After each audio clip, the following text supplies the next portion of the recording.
Alright, tapped in, what's good? Uncle Makara back at it again. Gods and goddesses in training, welcome back to the channel. I've reached New Zealand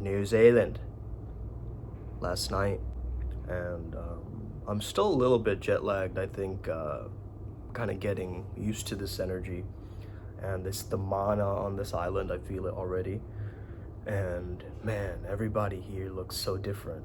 It's very interesting to see this and the clash of cultures here. Very unique and intriguing, and I'm sure this is going to be a massive adventure. My travel card doesn't seem to be working, so I'll have to figure something out. You know, the download that I'm getting right now has to do with internal wealth. Like, we spend so much of our time trying to get this external wealth, not even understanding how we feel on the inside and taking care of how we feel on the inside, you know? I'll probably be seeing Ryan G by this evening or something. According to how he's feeling, he's at a friend's place right now. As I've kind of settled in, I understand the benefit of being here, you know? Being so tapped in, so wired into this place. It might be that I have a past life here, because I really feel this like Maori energy, you know, the warrior energy here, because it solidifies something. You know, it really solidifies something. It's very grounding.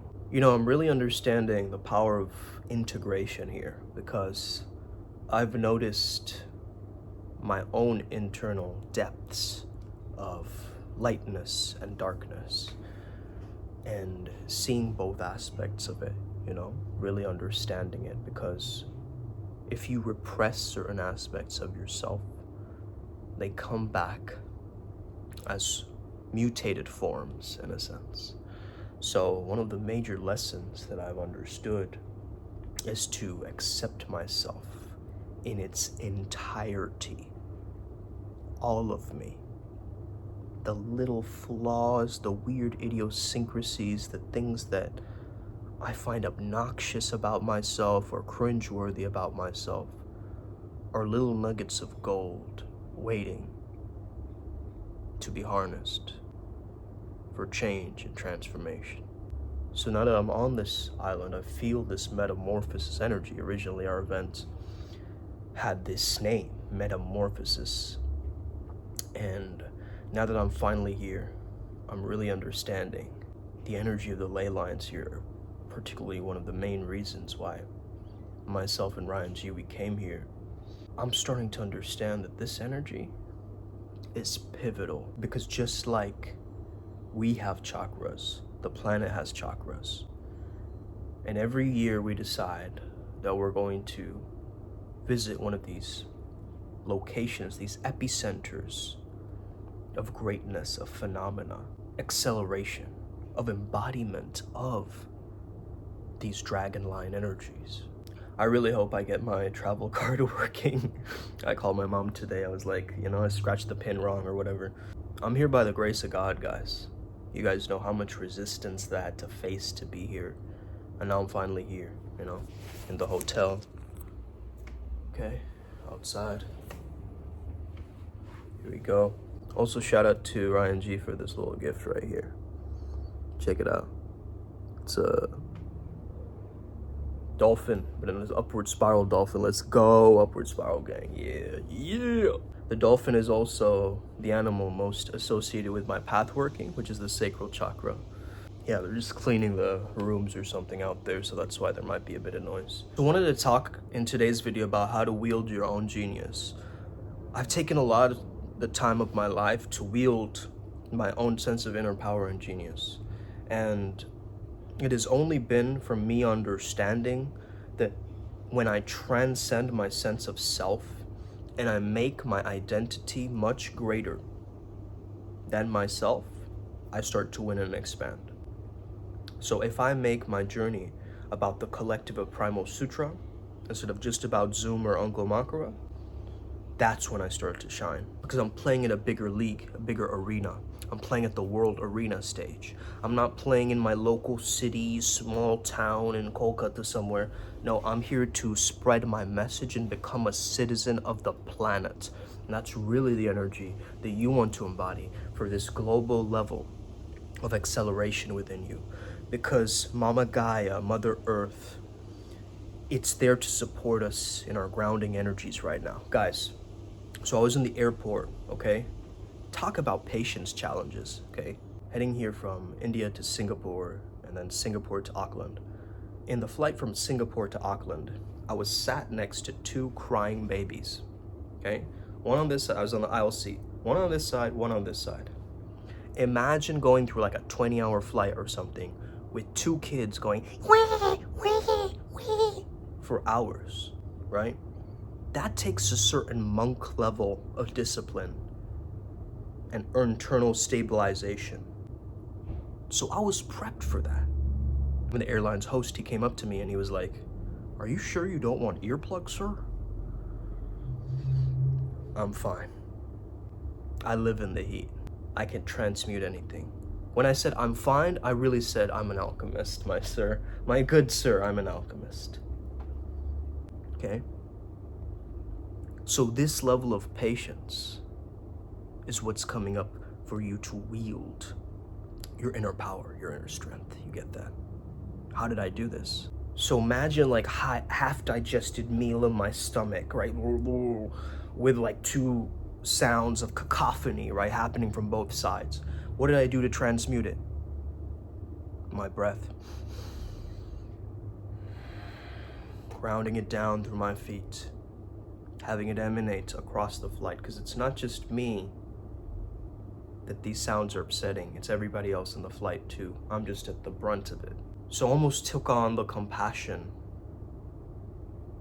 of the pain that these babies were understanding. Maybe they were hungry, you know. When you get onto the air, there's like, your ears get blocked, right? So babies, they feel really upset. They don't know how to do Valsalva maneuver and stuff like this, right? So I was thinking about all these things.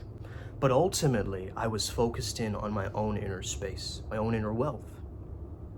And inner wealth is a code that I think a lot of people are missing in regards to abundance. Everybody's like, I want financial freedom, I want financial free. Motherfucker, do you feel financially free inside? Right? Like, do you feel free inside though? Oh yeah, I can do anything, I can say anything, I can have anything. Do you feel like that inside? Or do you still feel trapped by society's agenda, what people think of you, this weird persona fatigue, right? Of I can only be this very specific way. When I show up at work, I must be a professional, right? What's more professional, that or showing up every day like a boss, right? With presence, with authenticity. Just do the best you can. So another way that you access your genius, you become the character that you truly admire. You become the type of person where you go, damn, that's a dope dude, right? That person, I can rely on them, I can depend on them. They're honest, right? They can use their complexity, but they're also straightforward and simple, right? They're the living paradoxes. You know these people, some of these people might even be your friends, right? Where you go, I can trust that guy, man. I don't care what he does or says or whatever, right? There's an energy that I know certain individuals have. And it's this earth energy. And this is the earth energy that we're learning here right now with the energy of, you know, King Gob and so forth. I see Ryan G has been doing some salt magic in the corner there with Arabic lettering. Very interesting. As I'm here, I just had a great meal, by the way, at this little cafe. Very nice, you know, all-day breakfast, so I was very happy. I'm usually more of a brunch guy, okay, guys? I don't have breakfast in the mornings, right? Knowing what I know about this path has always been an initiation, and by God's grace, I have been able to tap into my inner genius, my inner genius zone, you could say, where now I'm able to flourish with even uncertainty and chance. Like right now I'm going to go to an ATM and see if I can fix this situation. If not, so be it. I will figure out other ways. You know, there's always another way. There's always another way. You think you have to do something a very, very specific way, and so you get stuck in one track. However, genius plays in all dimensions, in all realms, okay? They're not just looking at this one thing like, oh, I have to do it this particular way, otherwise it won't work. Don't get so nitpicky and micromanaging and, you know, all that stuff. You just gotta let go, man. Let go and allow the universe to unfold as it should. And once you do that, I promise you, you will tap into your genius zone. It's because you're clinging too hard that the energy of creativity, of innovation, of source cannot touch the light that is you, the spark, the unique spark that is you. I hope you have an incredible day. May the flow be with you and stay legendary. Let's get it today, Upward Spiral Gang.